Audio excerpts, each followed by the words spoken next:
Card पर आप सामान खरीदते बेचते हैं, वैसे ही क्रिप्टो करेंसी के लिए जो वेबसाइट है वो है ये। अब आप सोच के देखो, हम में से कईयों को यही नहीं पता है कि क्रिप्टो करेंसी क्या होती है, और दुनिया में उनके खरीदने और बेचने के लिए एक वेबसाइट बनी हुई है, और वो दुनिया के टॉप 100 क्लब में पहुंच भी गई है। आ गई बात समझ में? और तो और जैसे ही ये कंपनी ऊपर चढ़ी, तो चढ़ते ही इसके साथ साथ क्रिप्टो करेंसी का भाव भी अचानक बढ़ गया। इतना भयंकर भाव बढ़ा कि मेरे प्यारे साथियों, अप्रैल में एक बिटकॉइन की कीमत, आप सोच के देखिए, बिटकॉइन इतना नीचे चल रहा था, यानी अधिकतम यह कीमत पहुंचा था 20,000 रुपए तक, $20,000 तक बिटकॉइन पहुंचा था। अप्रैल में इसने एकदम ऐतिहासिक आंकड़ा छू लिया, दैट इज $60,522 का बिटकॉइन। अब यह होता क्या है बेटा? फिर से माइक गिरा है, पेपर में आएगा सवाल। बड़ा सवाल बनता है, सर फिर यह होता क्या है? कौन सी चीज क्या होती है? सर ये बिटकॉइन होता क्या है? आइए अब मैं बताता हूं साथियों, हुआ क्या। अब इसको 100% आएगा।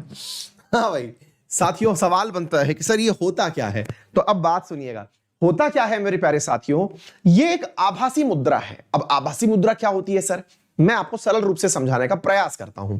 साथियों, ऐसा हुआ कि आपने मुझको पैसे दिए, रुपए दिए, जो भी दिया, आपके पास डॉलर था, कुछ भी था, और मैंने उठा करके आपको कुछ भी पकड़ा दिया। लेट्स से मैंने ये कागज पकड़ा दिया, मैंने कहा भाई ये ले जाओ। आपने मुझे 100 रुपीज दिए, मैंने एक कागज पकड़ा दिया आपको। आप पूछेंगे सर आपके इस कागज को मैं 100 रुपए में क्यों खरीदूं? मैंने कहा रुको तो सही। मैंने कहा आपने मुझे ये कागज, इसको थोड़ा समझने का प्रयास करना, बहुत एकदम बिल्कुल लेमैन लैंग्वेज में समझाने का प्रयास कर रहा हूं। ये आप अपने परिवार में भी किसी को समझा सकते हैं, जिसको पढ़ने लिखने से कोई लेना देना नहीं है, उस चलते हुए राहगीर को भी समझा सकते हैं। वो चीज सिखा रहा हूं मैं आपको, ध्यान से सुनिएगा। मैंने आपको एक कागज बेचा, मैंने कहा बेटा ये 100 रुपए का है, ले जाओ इसको। आपने 100 रुपए का एक कागज ले लिया, आपने खोल के देखा यार इस पे तो कुछ लिखा हुआ ही नहीं है, खाली कागज है ये तो, अब क्या करूं मैं इस कागज का? आपने वो कागज लिया, आपने मुझसे सवाल पूछा कि एक बात बताओ दादा, मैं इस कागज का करूंगा क्या? बोले तू ले तो जा एक बार इसको। बोले हाँ। अब एक काम कर, तू इस दुनिया में जहां तेरे मन में आए ना वहां जा। बोले ठीक है, और वहां ये कागज वापस पकड़ा देना। बोले ठीक है पकड़ा दूंगा। फिर बोले तेरे को वो 100 रुपए वापस दे देगा। बोले अच्छा, मतलब ये जो कागज है, इस कागज की वैल्यू 100 रुपए हो गई? बोले हाँ बिल्कुल हो गई। बोले भाई एक बात बताओ, वो 100 रुपए मुझे क्यों पकड़ाएगा, और मैं आपसे ये कागज क्यों लूं? मैं 100 रुपए ही ना दे दूं जाके उसको कि ले भाई 100 रुपए पकड़? बोले बहुत सही सवाल पूछ लिया। मैंने कहा बेटा अगर तुम 100 रुपए दोगे ना तो तुमको टैक्स एंट्री करनी पड़ेगी। टैक्स एंट्री का मतलब क्या हुआ? जैसे मान लो आज मैं कोई सामान परचेज करता हूं, मान लीजिए मैंने घड़ी परचेज करी, तो मेरे अकाउंट से पैसा जैसे ही कंपनी को ट्रांसफर हुआ, तो कंपनी उसमें सवाल पूछ लेती है कि हाँ भाई इतना पैसा कहां गया, या फिर आईटी डिपार्टमेंट पूछ लेता है बताओ भाई ये पैसा कहां गया। आपको अपनी तरफ से बताना पड़ता है सर मैंने यहां निवेश किया था, मैंने ये सामान परचेज किया था, उस पर जो टैक्स बनता है वो दे दिया उसने। बोले ठीक बात है। बोले इसमें क्या होगा कि तुमने इस पर जो पैसे खर्च किए ना, ये पैसे खर्च हो गए, और अब इसका उपयोग कहां करोगे? अब ये किसी को बताया नहीं जाएगा, अर्थात ये पूरी तरह प्राइवेसी वाली चीज है। आपने परचेज कर लिया, आपके अकाउंट में तो दिखेगा कि अंकित कुमार अवस्थी ने 1 लाख रुपए के बिटकॉइन परचेज किए। अब ये 1 लाख रुपए आपके अकाउंट में से गए हुए तो दिखेंगे, लेकिन अब ये वैल्यू मैंने कहां पर यूज करी ये नहीं दिखेंगे। मतलब आपने इसको खरीद के रख लिया, अब आईटी डिपार्टमेंट को यह नहीं पता चलेगा कि इस 1 लाख रुपए के कागज से मैंने क्या परचेज किया। बोले जैसे, मैंने कहा जैसे तुमको चाहिए थी AK-47, तुमको चाहिए था ड्रग्स, तुमको चाहिए था एक वायरस, तुमको कुछ भी ऐसी चीज चाहिए थी जिसको तुम समाज को दिखाना ही नहीं चाहते थे। तो बोले फिर? तो मैंने कहा बेटा उसका व्यापार तुम इस पैसे से कर सकते हो। क्यों? क्योंकि अब बिटकॉइन की खासियत ही है। फिर आप पूछेंगे सर आप जानते नहीं हो, हमारे तो घर में पापा कहते हैं पुलिस जिसके पीछे पड़ जाए सब पता लगा लेती है। मैंने कहा बहुत बढ़िया। बोले सर सब कुछ पता चल जाता है, आजकल क्या चीज छुपी है सरकार से, आपने किसको पैसा दिया सबके बारे में सबको जानकारी चली जाएगी। मैंने कहा अच्छा। मैंने कहा अब तुमको यही चीज सिखानी है बेटा, इसको बनाने वाली कंपनी ने बनाया ही ऐसे है, यदि ये एक जगह से दूसरे जगह जा रहा है, आप सरकार हैं, आपने बीच में से इस कागज को निकालने का प्रयास किया, ये तुरंत जीरो में कन्वर्ट हो जाएगा। इसमें ऐसा जादू है, ये छुई मुई है, ये एक जगह से दूसरी जगह ट्रांसफर हो रही थी, मैंने आपके नाम पर इसको इशू किया, मैंने आपको पासवर्ड बताया कि निकाल लेना इसको, रास्ते में आप पुलिस वाले बन करके आए कि मैं लूंगा इसको, आपने निकालने की जानकारी जैसे ही ली ना, ये खट से जीरो हो गई, जादू हो गया इसमें। बोले ऐसा जादू क्या है? मैंने कहा यही तो पकड़ना है। इसी टेक्नोलॉजी को ब्लॉकचेन टेक्नोलॉजी कहते हैं। क्या कहते हैं? Blockchain technology. ये आभासी मुद्रा की सबसे बड़ी यूएसपी है। यानी ये एक ऐसी टेक्नोलॉजी है जो एंड टू एंड एनक्रिप्टेड इस प्रकार से है कि इसे बीच में अगर किसी ने फांदी मारने की कोशिश करी तो ये शून्य हो जाएगी।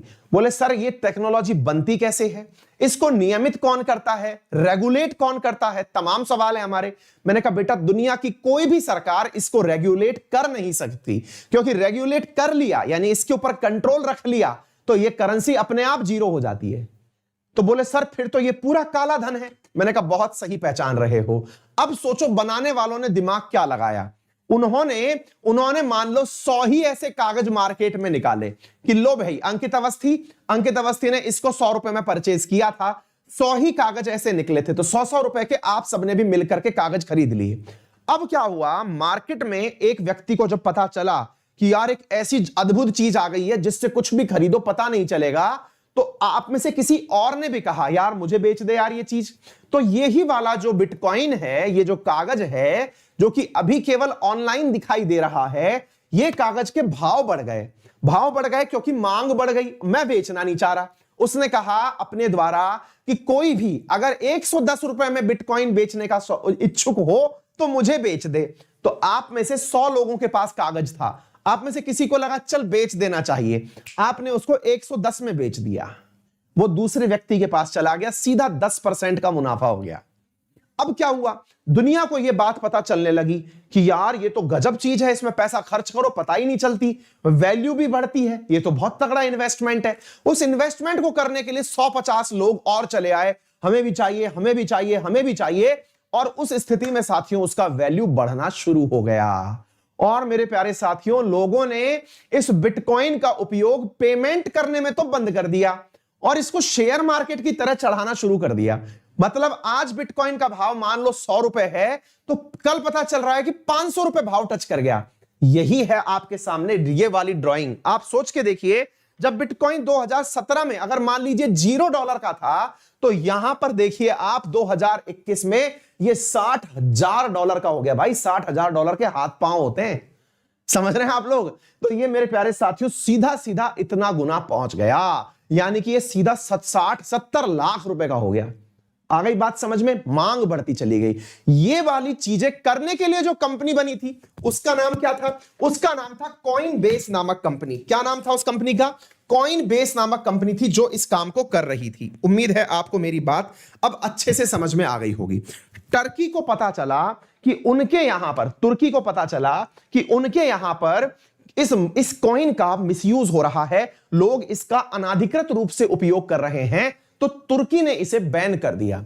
बैन करने से इसका भाव कल जो है वो थोड़ा सा नीचे आया था। यह है पूरी की पूरी कहानी। उम्मीद है आपको समझ में आ गई होगी।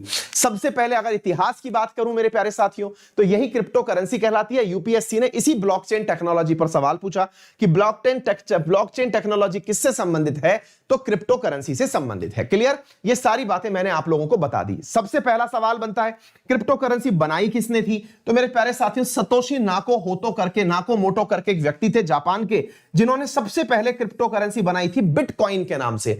ये बिटकॉइन के नाम से बनी हुई जो करेंसी थी, ये धीरे धीरे फिर अन्य करेंसी वाले भी आ गए जो बनाने लग गए, फिर एक वॉलेट बनने लगा जिसके बारे में मैंने आपको सारी बातें समझा दी हैं। क्लियर साथियों?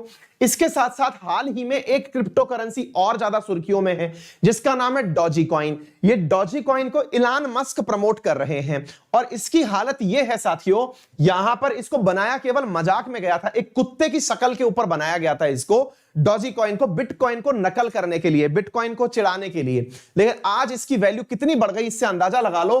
$34 बिलियन की कंपनी हो चुकी है ये डॉजी कॉइन। आप इससे अंदाजा लगा लो कि अनअकैडमी की कुल वैल्यू $2 बिलियन है।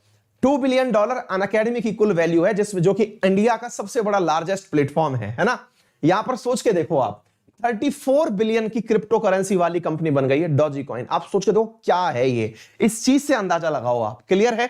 तो ये है पूरी की पूरी कहानी जो मैंने आपको बताने का प्रयास किया। तो डॉजी कॉइन भी एक क्रिप्टो करेंसी है, इसके बारे में मैंने एक प्रॉपर सेशन लिया हुआ है। इसके बारे में केवल इतना ही बताना चाहूंगा, 2013 में ये शुरू हुई थी और शिबू इनू करके एक डॉग था जिसके नाम पर ये शुरू की गई थी। चलिए साथियों आगे बढ़ते हैं, अगले मालूम होने चाहिए। अब थोड़ी सी बात कर ली जाए, किस चीज की बात कर ली जाए? अपने लाइव कोर्सेज की। तो मेरे प्यारे साथियों अनअकैडमी पर मेरे द्वारा इस बृहस्पतिवार से नया कोर्स आ रहा है एसएससी कैटेगरी के अंदर, और उस एसएससी कैटेगरी के अंदर आने वाले कोर्स में आपको इंडियन पॉलिटी मिलेगा बिल्कुल फाउंडेशन से, यानी शून्य से। क्लियर?